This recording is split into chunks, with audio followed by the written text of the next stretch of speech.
शाहजी आलमी जी, पहला सवाल आपसे। कुछ दिन पहले यानी 2 दिन पहले 3-3 रुपए पेट्रोल और डीजल के दाम बढ़े थे। आज फिर जब लोगों की नींद खुली तो पता चला कि सीएनजी के दाम बढ़ गए। अब लोगों के मन में डर है कि ये और कितना बढ़ेगा। आज साफ कर दीजिए जनता के सामने। देखिए, मेरे लगभग 3 महीने होने को आए हैं और पहली बार इन दामों का इजाफा हुआ है। पूरे अगर मुल्क में देखा जाए तो ये पहली बार हुआ है और 4 साल में पहली बार बाकायदा दाम बढ़ाए गए हैं। अगर पूरी दुनिया की सिचुएशन देखेंगे, मैं सिर्फ पड़ोसी मुल्क की बात नहीं कर रही हूँ, मैं सिर्फ विकासशील देशों की बात नहीं कर रही हूँ, मैं विकसित देशों की भी बात कर रही हूँ। और आप सब जानते हैं कि वहां पे हालात इतने खराब हुए हैं कि 20 से 40% इजाफा हुआ है।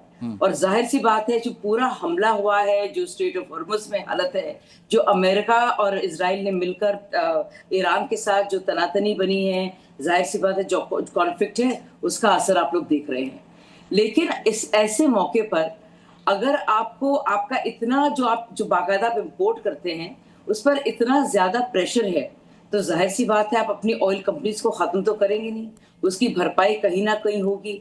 अब तक आपने कुशन करके रखा है, बचाया है आपने, लेकिन अब जरूरी है क्योंकि हालात अभी भी अनिश्चित है, तो उस संदर्भ में इसको किया गया है। और मुझे लगता है ये बहुत कम है, ये एक जरूरी कदम था।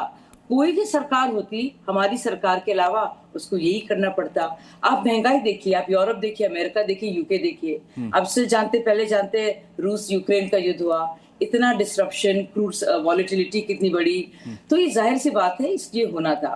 और पूरे आप ये भी देखिए कि मतलब कि एक ऐसे मौके पर 3% बढ़ाना, वो भी ऐसे ग्लोबल क्राइसिस में, मुझे लगता है कि हालात काफी नियंत्रित है और काफी खराब हो सकते थे। ठीक है, मैं आता हूं लेकिन कहीं आपके ना पास। कहीं हमारी नीतियों ने बचा कर अपनी बात रखी है। मैं विक्रम लोहिया जी के पास जा रहा हूं। विक्रम लोहिया जी, शाहजी आलमी को सुना आपने, आपकी प्रतिक्रिया सर।